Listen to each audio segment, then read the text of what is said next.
Bonjour, nous sommes le mercredi 18 avril 2018 et nous vous proposons la situation des cultures de cette semaine. Alors pour les colzas, actuellement on est au stade bouton décollé à début floraison pour beaucoup de parcelles. Dans les sols légers et sableux, la floraison a du mal à déclencher sur certaines parcelles et en plus la pression méligette est souvent plus importante dans ces situations.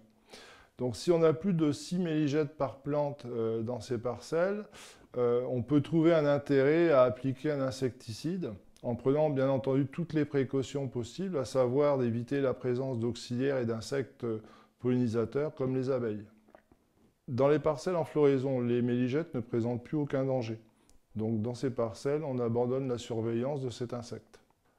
Pour le charançon de la tige, on le trouve assez régulièrement soit dans les cuvettes, soit sur les plantes.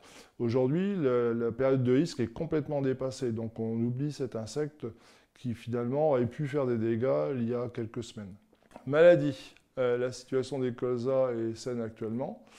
On va attendre la chute des premiers pétales et la formation des siliques pour intervenir à nouveau sur le sclérotinia, pas avant plusieurs jours. Alors pour les pois, les stades vont de levée à 4 étages foliaires formés aujourd'hui. Au niveau des thrips, le danger est important jusqu'au stade première feuille formée. Donc les stades juvéniles sont les plus exposés. Aujourd'hui, on n'observe pas de thrips dans les parcelles. Par contre, avec l'augmentation des températures, les cytones sont assez présents sur les parcelles et les morsures commencent à être observées. Les températures élevées de la journée augmente l'activité des cytones. Donc il faut les surveiller, en particulier sur ces pois, jusqu'au stade 6 feuilles vraies. Le seuil d'intervention est fixé de 5 à 10 morsures par étage foliaire pour l'étage le plus touché. Aujourd'hui, le seuil n'est pas atteint dans les parcelles, mais restez vigilant par rapport à cet insecte qui est très favorisé par les températures actuelles.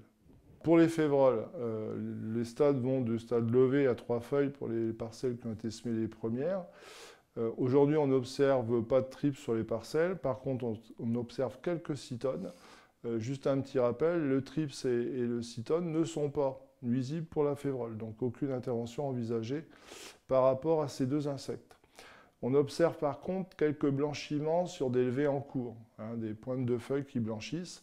En fait, il s'agit de phytotoxicité d'herbicides, souvent liés à des produits à base de clomazone.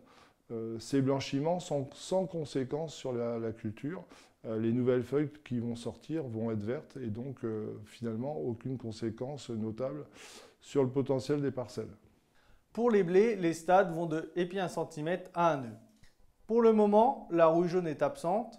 En effet, avec le froid de l'hiver et les températures actuelles et surtout le rayonnement, l'inoculum ne peut pas se développer.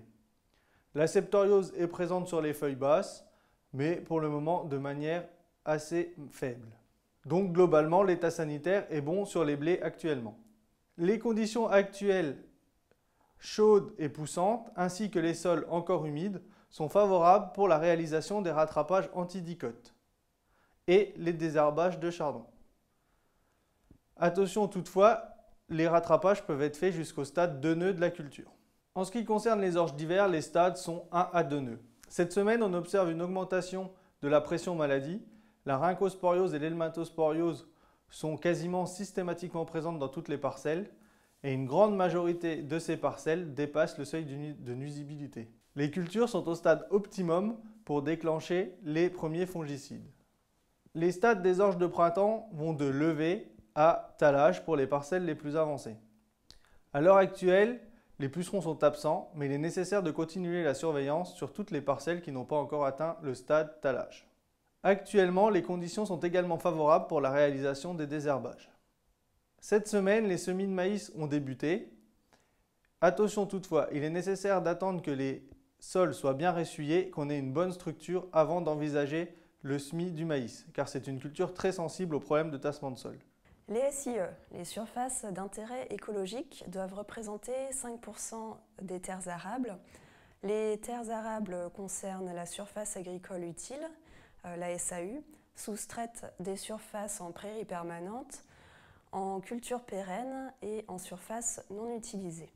Parfois, les surfaces déjà présentes sur les terres arables et qui peuvent être éligibles en SIE, comme par exemple les haies, les bandes tampons ou bien les jachères, ne suffisent pas à atteindre ce taux de 5% de SIE. Dans ce cas, il est possible pour l'exploitant d'implanter des couverts éligibles en SIE. Ce peut être le cas de sipans, de cultures dérobées, ou encore de couverts en interculture courte. Il existe d'autres types de couverts, mais qui ne seront pas abordés ici. S'il s'agit d'une sipan, elle doit être implantée avant la date du 20 août et vous ne pouvez pas la détruire avant la date du 1er novembre. Elle doit être composée de 2 espèces au minimum. Ce sera également le cas pour les cultures dérobées et les couverts en interculture courte. Les espèces semées doivent être issues de la liste des cultures en mélange mentionnées dans la notice PAC de la campagne 2018. S'il s'agit d'une dérobée, vous devez également la semer avant la date du 20 août et vous ne pourrez la détruire qu'à partir du 15 octobre. Vous aurez la possibilité de récolter la dérobée avant la date du 15 octobre à la condition de laisser un résidu en place qui fera office de couvert jusqu'à la date de destruction. S'il s'agit d'un couvert en interculture courte, vous devez toujours le semer avant la date du 20 août et la destruction est possible à partir du 15 octobre. Dans le cas du couvert en interculture courte, il est intéressant de le placer par exemple entre 2 blés ou bien derrière un poids de conserve ou protéagineux. Par contre, évitez de semer un couvert en interculture courte entre un blé et un escourgeon par rapport à la date de semis de l'escourgeon. Entre 2 blés, les types de couverts qu'on peut semer sont par exemple un mélange à base d'un trèfle d'Alexandrie d'une vesse ou bien d'une facélie vesse ou facélie trèfle d'Alexandrie. Dans le cas, derrière un poids, il peut être opportun de semer un mélange à base de facélie et moutarde.